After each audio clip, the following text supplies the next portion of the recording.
Okay, so the Eagles signed another speedster wide receiver to the roster. However, that comes after Danny Gray suffered an injury causing him to get released. And that's not to mention Terrace Marshall Jr. also being banged up. So let's get you caught up on all the latest news there, as well as one UDFA who's now the frontrunner for a roster spot.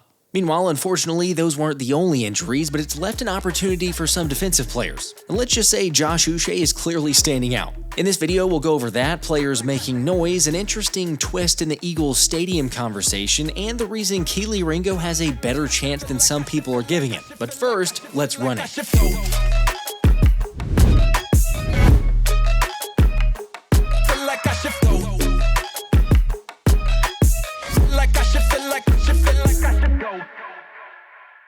What's up, guys? We got some interesting developments going on with the Eagles, but before I get into those, I gotta give a quick shout out to the winner of the recent Eagles ticket giveaway. That's right, in case you missed it, we had a military appreciation giveaway in tandem with the Eagles, and congrats to Austin Harris. You won via the randomized spinner during the last live stream. So first off, thank you again, Austin, for your service, and thank you to really all the military members. If I could do 200 of these giveaways, we would. But also, I need you to email me at thephillyspecialshow@gmail.com so I can get your info and get the ticket to you. Oh, also, I need to know which game you prefer to go to, so people in the chat, feel free to chime in on which one he should pick. Personally, seeing Philly host Dallas on week 1 while raising the banner might be the best option out there. Although you're welcome to take an away game too. I mean, heck, I'm going to Lambeau for the first time this season to see the Birds run the tush push about 100 times to stick it to the Cheeseheads for being the NFL's puppets and try to ban the play. Please make it stop. Just saying, I'm looking forward to witnessing a little bit of payback. Granted, when it comes to payback, one of the few actual losses last season happened in Tampa, so maybe that's the game you're interested in going to. At the same time, I hear you if the heat and humidity isn't your type of thing for a game late in September, but, it's your call. It's so damn hot. It's funny because that was the similar response from a lot of fans and media members in attendance for the Eagles' fully padded practice on Tuesday. Thanks to the temps being in the mid-90s, yet despite the uncomfortable conditions, Vic Fangio would argue it's really just a mindset and if you let it bother you. It's not hot today. That's a mindset, We're going to play some hot games in September, and if you cave to a hot day in training camp, we're in trouble. I love that, and like I said before, I'm all for the elements. I don't know if that makes me old-fashioned, but there's just something about playing in the dome that does not feel as much like football. Now, the reason I bring that up is because of the Eagles considering plans for a potential change of venues. But there seems to be confusion towards the proposed retractable dome conversation. And shout out to John Kincaid for sharing the league rules, but in case you didn't know, the NFL mandates that if the temperature drops below 40 degrees at kickoff, or if there's precipitation, the roof is closed. Meaning it's not like Philly could just put in a retractable roof and then decide to have a snow game advantage. Therefore, if owner Jeffrey Lurie wants a dome, which is the only guarantee to host a Super Bowl, then that automatically gives away any potential winter game conditions we've experienced. So, having said that, the answer for me is even more obvious. We face each other as God intended. I'm all about that outdoor. I played from South Dakota, played at South Dakota State with an outdoor stadium in the cold. Playing the snow game up here last year against the Rams was an incredible experience. I feel like football's meant to be played outside, man. Basketball is an inside sport. Football's meant to be played outside. Okay, I know we've talked about it a lot recently, but given the recent developments, or at least a little bit more information here, because I'd seen lots of conversations, or at least comments on having a retractable dome, the option of using it, not always closing it. It's just a rule that the NFL has, so there's no ways you can change or go around that. Does it change your thought on it? Let me know in the comments. Now, speaking of developments, let's get to camp, where it sounds like the notion from a couple beat writers about Adoree Jackson being significantly ahead of Kelee Ringo for the second cornerback spot might be getting overstated. I mean, sure, Jackson did get first-team reps in the first fully padded practice, but judging from Fangio's latest comments when asked about it, it's still anyone's game. First few days out here, he was kind of like, he didn't know he was out there. The ball wasn't going his way at all. And then yesterday, he had a couple balls thrown his way, and he did very well. He had a very good day yesterday. It's too early to say what his experience is or isn't right now. He's played a good bit of ball, but I think this is the place where he's got to, show who he is and be the player, hopefully, that people have always thought he could be. What did he look for the most back? What did he look like in film a year ago? And then he eventually gets benched, but did you chalk that up more as a team wanting to look at younger players than anything he was doing? No, I didn't watch a whole lot of tape on him. Howie kind of wanted to sign him. And when Howie wants to sign somebody, it doesn't matter what I say. So we just took him in. And I didn't really watch a lot of his tape last year, but I've seen him play over the years. Saw him when he was coming out of college. So why do you think that this is the place that he can maybe show? You mentioned what he could be. Is it the scheme? Yeah, I don't know if I think it's the place. I think it's time for him to show that. He in Tennessee, when it came time to re-sign him, after his contract was up, they didn't. The Giants, his contract was up, they didn't. It's time to show who he is or who he isn't. You tell me, does that sound like a guy who's talking about someone who's definitely ahead in terms of the positional battle? I know it's early, yet that was kind of low-key leaving some doubt on if and what Jackson can bring to the defense. Plus, I'll continue to remind you that this is the same scenario for Devin White and Isaiah Rodgers last year that was midway into August. And as you'll recall, Fangio ultimately moved on to start Nakobe Dean and Quinyon Mitchell. Although for those keeping count, Ringo had a better day than Jackson with full pads on, especially in one-on-one drills where he locked down Terrace Marshall on consecutive reps and was consistently in a really good position. Me personally, I don't weigh him a lot. All right, yeah, we'll just skip that then. On a serious note, I get that one-on-ones don't do too much, but I should point out that Ringo did get the first-team reps at cornerback for the first time since day one of training camp, as he not only got in some extra work with Cooper DeJean ahead of practice, but then showed that technique to jump a route and nearly come up with an interception. And shout out to Zack Berman, but Kelee kept that up as he registered a pass breakup on Terrace Marshall and was also in really good position on an overthrow later. Of course, Adoree Jackson did eventually rotate in during the same period, but the Inquirer noted Jackson's performance wasn't as promising, with a 29-year-old giving up a touchdown to Elijah Cooks followed by a pretty egregious pass interference penalty while covering Jahan Dotson. In fact, the play from both guys hasn't been so unbelievable to where they're the only ones competing, leaving Jimmy Kempski to throw out the idea of Eli Ricks even sneaking into the competition opposite of Quinyon Mitchell. Oh, you crazy. You're right, that is probably a bit far-fetched, but Ricks is doing enough to be a very strong candidate to make the roster. With multiple beat writers sharing, he's put together an impressive showing the last couple days.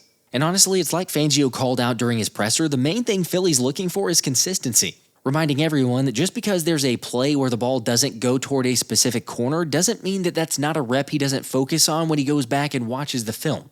Let's put it this way, even with all the media reports out there for how a guy's performing, there's still going to be at least one or two surprises. Of course, the surprise that is on everyone's radar is Nakobe Dean, thanks to his rehab continuing to push the limits on timing and mobility. After all, we've seen the consistent updates over the last couple weeks for his workouts, but to see him running prior to practice like that has to get you a little excited. Although the not-so-good news when it comes to the injury report were the new additions. Making the full report of guys being out, Zack Baun with a back contusion, Danny Gray, who suffered the finger injury in a collision with Andrew Mukuba earlier in the week, and more on him in a second. Obviously, the Rook, who's rehabbing his shoulder, Devontae Smith dealing with back tightness, and Nolan Smith unexpectedly popping up with a concussion.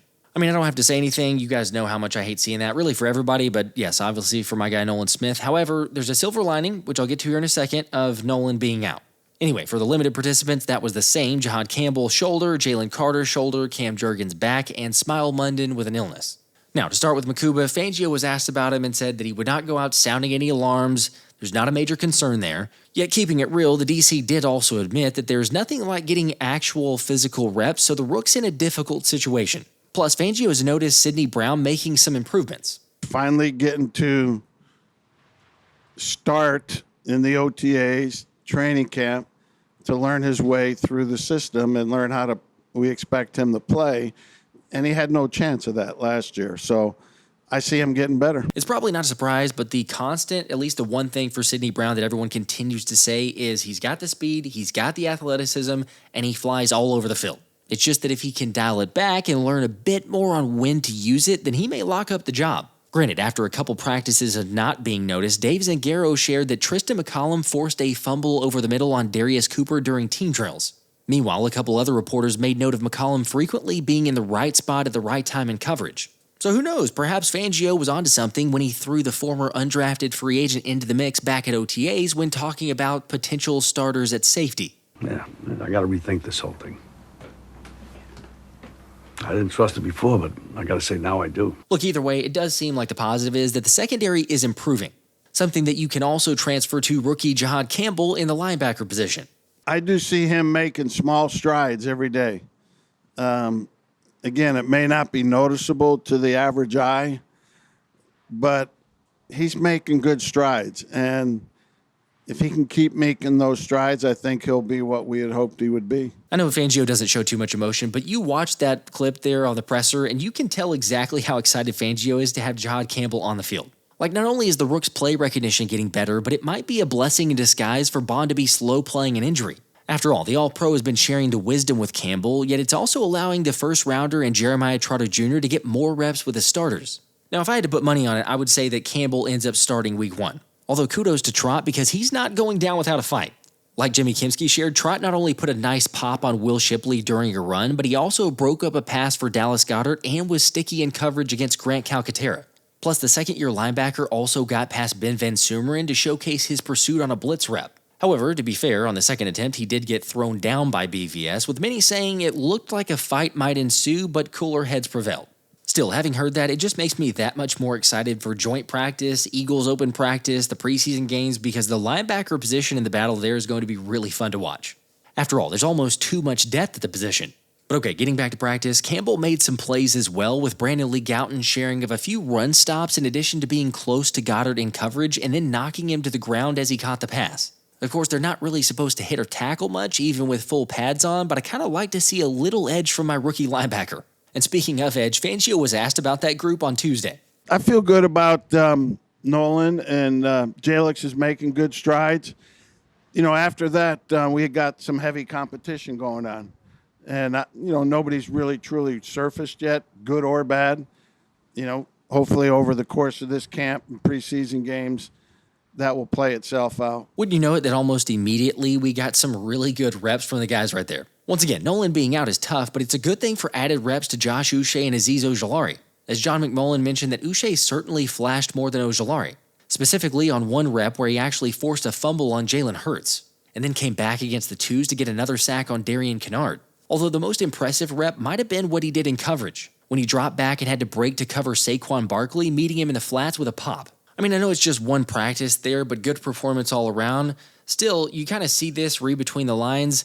I know it's Agent Zero, we have PTSD there, but it's starting to feel like Josh Uche could be that next man up to trust.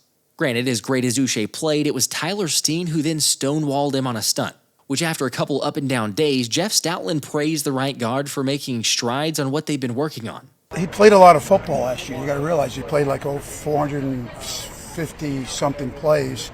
So I think that helps a player develop confidence, and he's acting that way right now. But there's definitely things to. We've identified some things to work on. Today was a big day for Tyler Steen, in my opinion. He did some things that I've been talking to him about, and he executed them, and he did a good job. The right guard spot is clearly going to be Steen's, barring any sort of injury. But not going to lie, it was kind of nice to see that bright spot because there wasn't too many for the offense, especially since it was a really sloppy day for the offense, featuring at least half a dozen pre-snap penalties and receivers just not getting open. In fact, it got so bad at one point that one of the refs on the sidelines said his arm was getting sore for how many flags he was having to throw on the offense. Now, yeah, they got to get those things cleaned up, but the inexcusable part is that with Cam Jurgens limited, Brett Toth has been taking the reps at center. And if you know anything about Toth going back to last season or even previously, several of the snaps from the gun end up in aborted plays. Like on one instance when Hurts took the snap and just ran for a touchdown, where he then flipped the ball to a fan afterward but did it too hard and popped the dude on the nose. Now, fortunately, Ben Warren, a New Jersey native, was all right, but the even better part of this was that Tim McManus shared Big Dom came over quickly to smooth things over. Congratulations.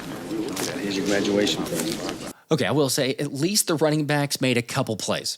Like Will Shipley, who the Eagle Eye mentioned, made a couple of impressive catches, one being on a touchdown on a Texas route in the red zone, and the other coming on the left sideline with Jihaad Campbell in coverage. Also, I keep saying that people are underestimating Will Shipley, but he's clearly the RB2 in this offense. I'm a fan of A.J. Dillon, but he hasn't made near as many plays so far and reportedly fumbled when Reed Blankenship tried to punch the ball out near the sideline. Now look, it continues to make sense that without Smitty, the offense won't be as sharp. However, when Fangio heard that Cam Jurgens was making excuses, claiming the defense had their full playbook installed, but the offense was barely getting started, the DC had some thoughts. Cam Jurgens. Our center? Yeah. What did he say? He thought it was completely installed. Our defense? Yeah.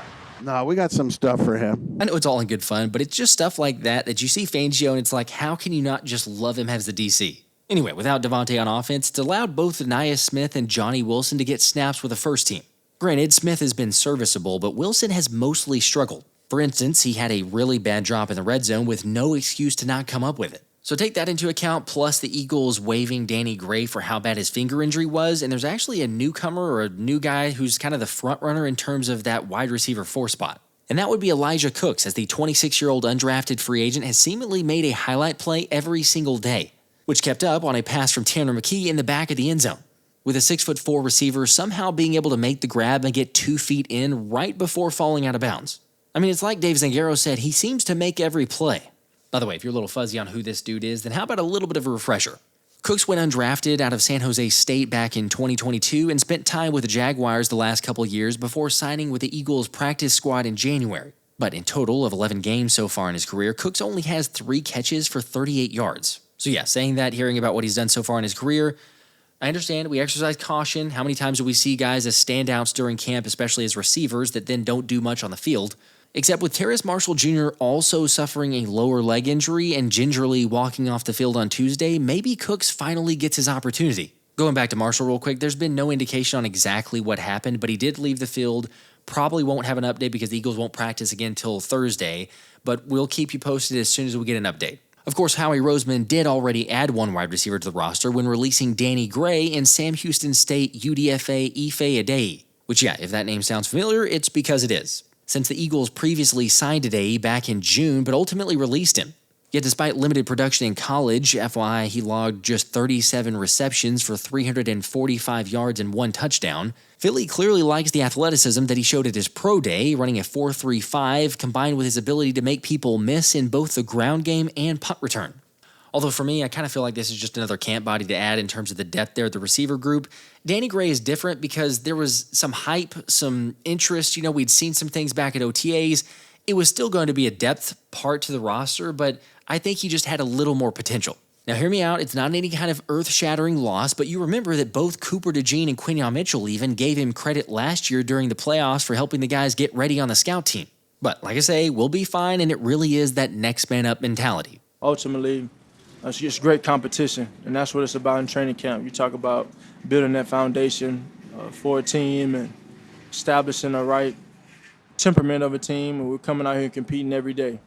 And getting good competition, good work. By the way, on the topic of getting in good work, I had a couple questions about Jake Elliott. How is he doing? He was 5 for 6 to start practice on Tuesday. I have no clue of what the distances were, so I mean, that's pretty good. And then when it comes to some other standouts, John McMullen pointed to undrafted rookie running back Montrell Johnson for holding up against the inside linebackers in pass protection, very clearly beating Smile Munden and then again versus Lance Dixon. Although when he faced off against Jihaad Campbell, it wasn't quite as good, but still didn't allow a sack. Meanwhile, shout out to Jeff Kerr, but he mentioned running back Shunderick Powell as one of the guys who definitely increased his stock following the first couple days of practice with a little shades of Darren Sproles. By the way, got a link in the description if you want to check out Anthony Bona's exclusive interview with Powell, and it's pretty legit. Anyway, how are you guys feeling about the latest news? Concerns? Thoughts on who gets impacted the most based on the injuries? Who does that benefit? Let me know. Make sure to like, subscribe. More videos coming. Have a recap after Thursday's practice. Until then, this has been the Philly Special.